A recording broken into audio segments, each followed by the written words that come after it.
My name is Josh Zander. I'm the teaching professional at Stanford University Golf Course and at Presidio Golf Course in San Francisco.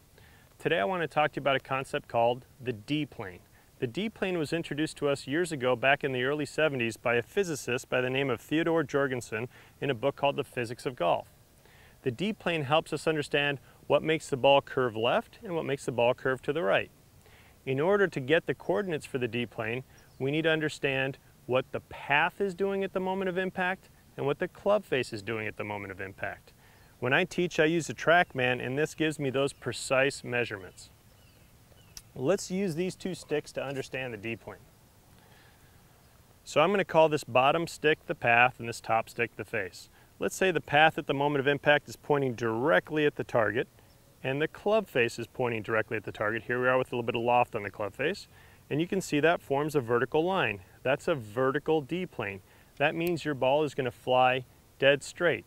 The ball will always spin on a 90-degree axis to the plane of the D-plane. So if my D-plane is vertical like this, you can think of your golf ball as being airplane wings, and your ball is flying dead straight. Let's play around with this a little bit. Let's say at the moment of impact, your path is going 4 degrees to the right, and your club face is pointing directly at the target. Can you see now how the D-plane is tilted to the left? That means your airplane wings are now this way, and your ball is curving to the left, or a hook if you're a right-handed golfer. Let's now take that path and let's move the path more to the left. Now the D-plane is tilted to the right. That means now your golf ball will be spinning to the right of the target, or slicing if you're a right-handed golfer. And you can go ahead and play around with these. You can make your club face do different things. Notice how the D-plane changes as my club face points more left, how my D-plane changes as my club face points more right. Notice how my D-plane changes as my path goes more to the right. Notice how my D-plane changes as my path goes more to the left. So you can play around, and there's an ultimate amount of combinations to make your ball do different things. Now, how you decide to make your club face point left or right, and how you decide to make your path go more into out, that's purely up to the golfer. But the bottom line is we have a face at the moment of impact, and we have a path at the moment of impact. And the combination of those two form the D-plane. Now let's talk about why you seem to see more curve on lower lofted clubs than you do on higher lofted clubs. If you think about it, it's really hard to hook an 8-iron, but it's pretty easy to hook a driver. Let's use that example.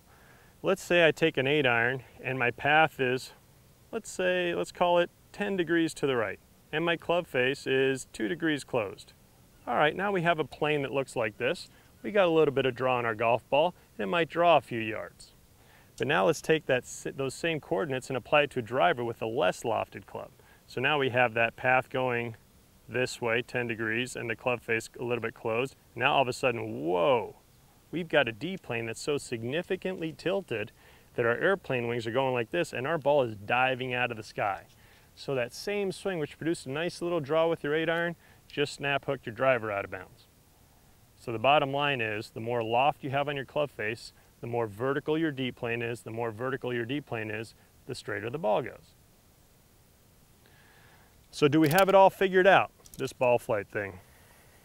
The answer is yes, if you hit the ball in the center of the club face. If you don't hit the ball in the center of the club face, now we have a problem, and that problem is called the gear effect. The gear effect simply works like this. When one gear goes one way, the other gear has the opposite going on. So let's use an example of hitting a driver off the toe. When the ball strikes the toe, the club face opens. So the club face is going this way, the ball has the opposite spin, it's going to the left. When you hit it off the heel, the club face closes, it has the opposite spin, curves the ball to the right. So you could have a club face that's closed to the path, which would give our D-plane, get our D-plane looking like this, which means the ball's going to hook, but you happen to hit it off the heel and the ball's sliced. So the gear effect will always trump the D-plane. So what I do when I'm teaching, if I see somebody who should be hooking the golf ball with their path and face, but they're still slicing it, I put some spray on the face to show them you're hitting it off the heel. Let's do something mechanically that helps you hit it more off the center of the face, and then you can get that nice draw you've been working on. Once you understand the D-plane, and once you can consistently hit the ball in the center of the club face, you can become a great shot maker on the golf course. And great shot making leads to better scores.